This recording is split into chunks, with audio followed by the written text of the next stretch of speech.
Steve Zabriskie here, Southern Cross Custom Guitars. Today we're going to talk about strings, brands a little bit, types of strings, tunings, gauges of strings, and actually change some strings and strub up some guitars, get them all tuned and intonated, and should be fun. We're going to do the string change on this one. I've already went and looked at this stuff to make sure it was all okay. I'm not going to have to do any kind of little modifications or repairs. So with this one, looking at this, I'm looking down the fretboard using that string as a straight edge again, and you can see that that is pretty straight neck.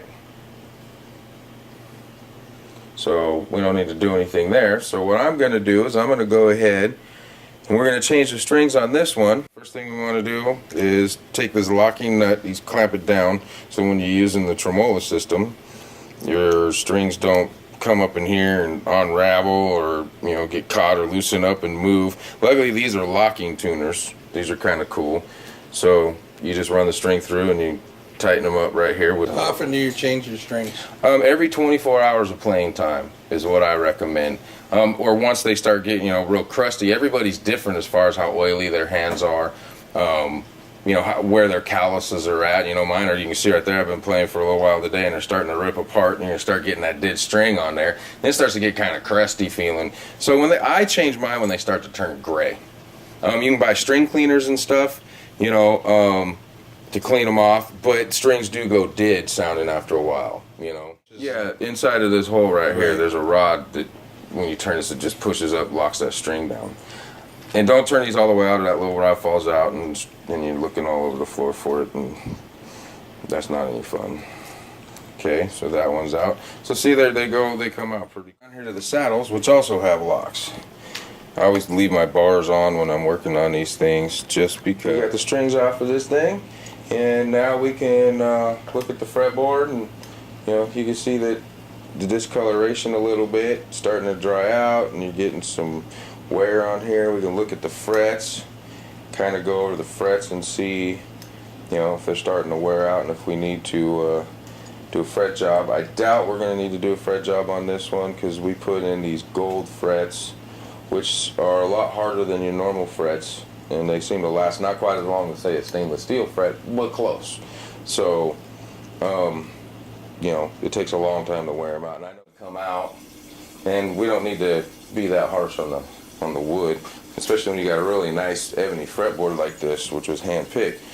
So what I like to do is take this lemon oil, which I'm sure anybody that's cleaned anything should be able to handle this part.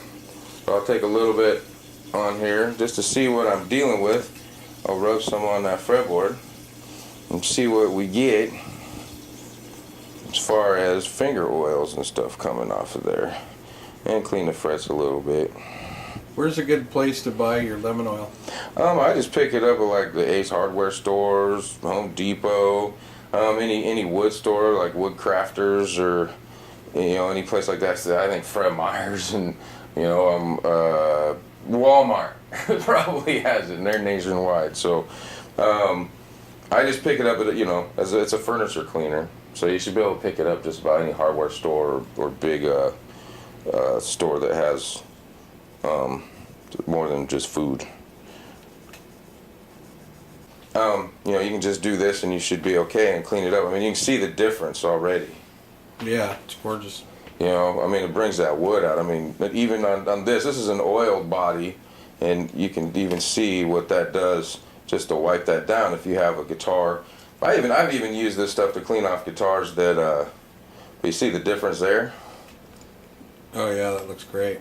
It's important that you do this stuff tone-wise, for the longevity of the guitar, for the beauty of it. I mean, what looks cooler than a guitar that's all shiny and brand new looking all the time, and yet at the same time all broke in, and playing like you want it to and moving. And when you play a guitar that's built right and using the right woods, you can strum that thing and that guitar will literally come alive in your lap.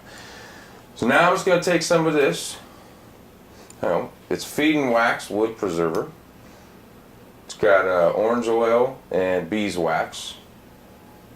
And I'm going to take that stuff and I'm going to goop it all over this guitar, and then we're going to set it down, take a break for a few, and then let that stuff soak in, and then I'm gonna wipe it off, buff it out, and then we're ready for the string change. These are cool strings. I like nickel strings. Some guys like, stainless steel. They think they last longer than this and that. I'm not big on the tone of them personally. That's just me personally. They got handmade strings, from DR, people like that. That's cool if you want to pay $15, Probably, it's like a guitar. Imagine if I was recording or, auditioning for Van Halen or something, I'd probably go with the best of the best. But for everyday playing, $5 pack of strings, play them till they're dead, switch them out, you'll be fine. I start with the biggest strings. It's on a Floyd Rose, especially, so I can get the bigger strings starting to pull on the springs a little bit. So, here's your string. Da-da. On the end of this thing, they have these little pieces that aren't wound.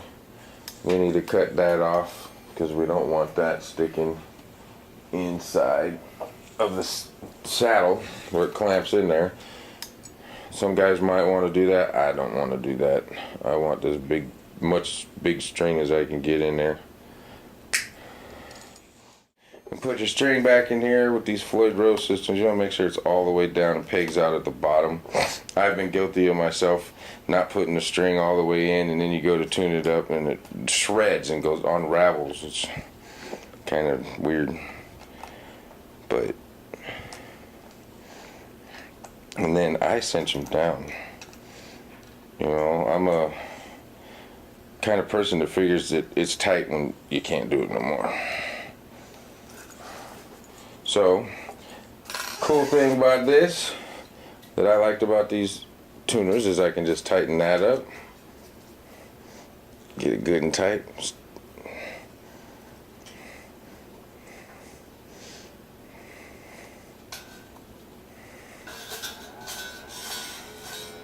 That quick. And you just cut that off, or you can leave it on.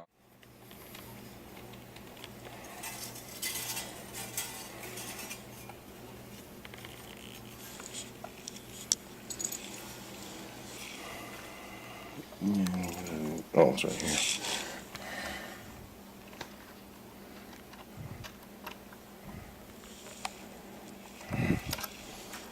Okay.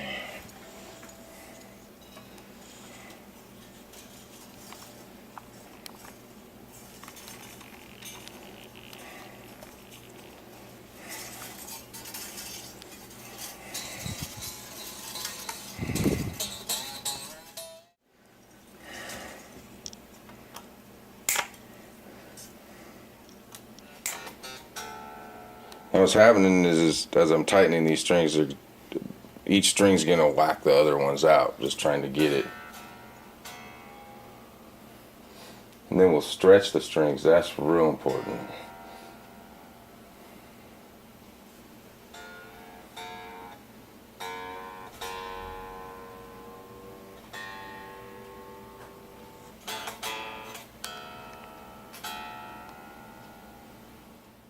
Okay, now let's stretch the strings. This is really important. You'll see how much doing this. We were tuned up to D. And see how Gibson strings are out of the pack. I keep stretching them till I can stretch them and it doesn't go out of tune. That way you can use the bar, bend, whatever, and you don't have to worry about it coming out of tune. It is the next day after we change these strings, and I like to put them on, tune them up, let them stretch out, relax out, then go ahead and check intonation. Intonation is basically making sure that your guitar, this is your 12th fret here, is in tune from here to this nut the same as it is from here to the saddle from the 12th fret. The higher your strings are, your action, you can kind of see the action there right now. I think for the guy that plays this guitar, he's kind of like me. He likes a flatter radius on his neck, and he likes the action real low so he can shred. It's a lot more comfortable, more economical in movement. You don't have to move as much. You feel like you're not wasting as much energy.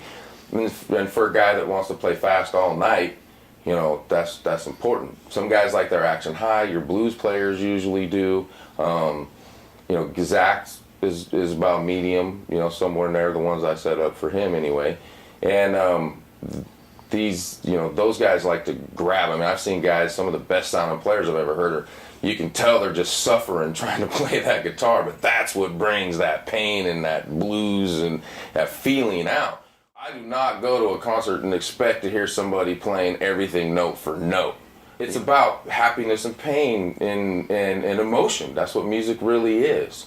And you need to dig down. You want to be a great player, you know. You watch Zach and he does stuff like In This River, and he thinks about his good friend Dimebag Darrell, who was killed on stage.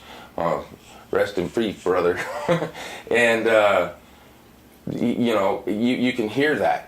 You can hear how much he misses him, you know. We want to make sure that everything is in the right spot to begin with, especially for chording, things like that. When your guitar's intonated right and all the string lengths are right, even up here, you know, when we're intonating, we're really worrying about from here to here, but believe it or not, it really makes these other chords and things sound a lot fuller, a lot more in tune, and that in itself is important. There's really a lot more to really fine-tuning a guitar.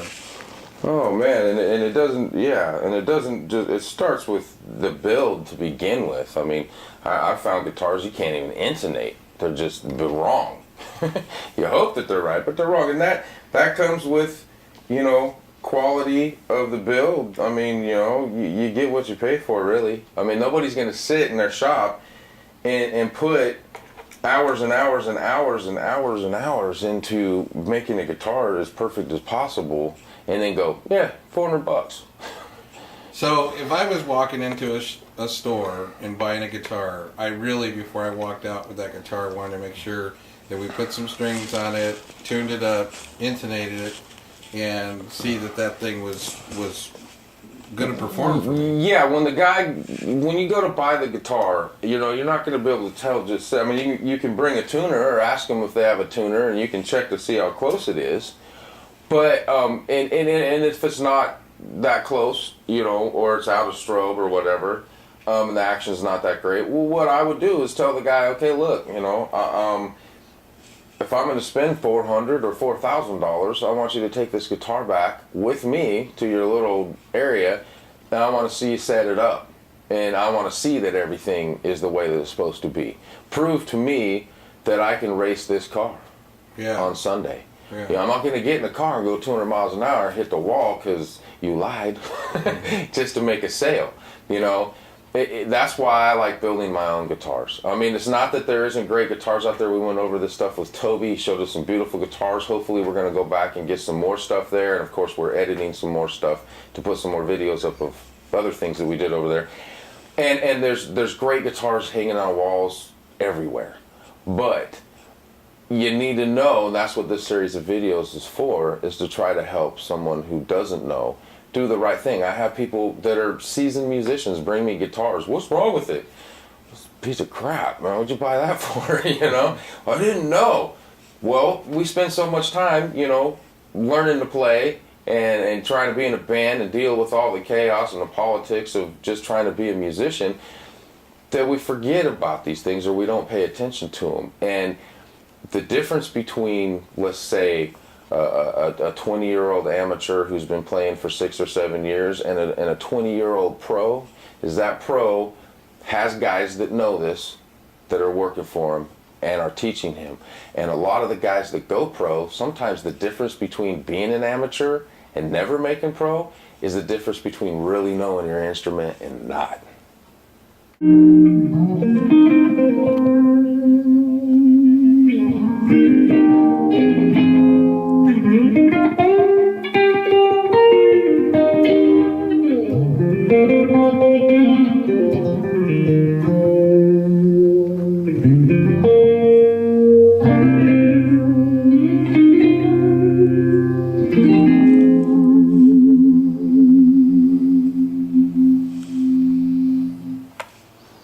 Wow, it sounds like the guitar's coming alive.